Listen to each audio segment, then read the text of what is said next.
jy altyd onthou van Boerse?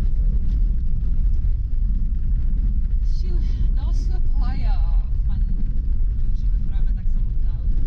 In die eerste plek is dit was 'n wonderlike ondervinding en dit was 'n ervaring wat ek graag altyd in my hart sal dra.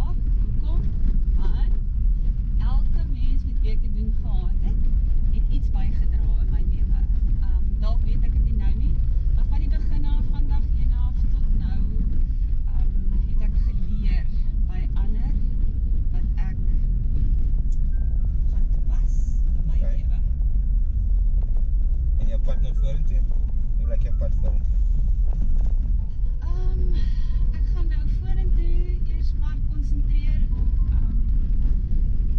my eie welstand. Kyk dat ek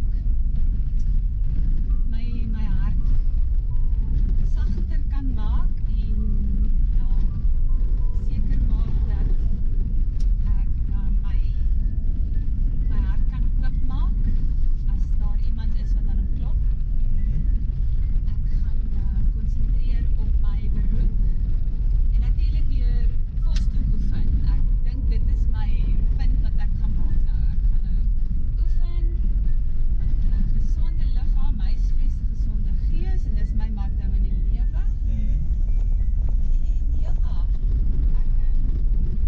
ek gaan nie 'n te langtermyn vooruitbeplanning nou gee nie, want ek gaan nou eers bietjie net ontspan. Okay.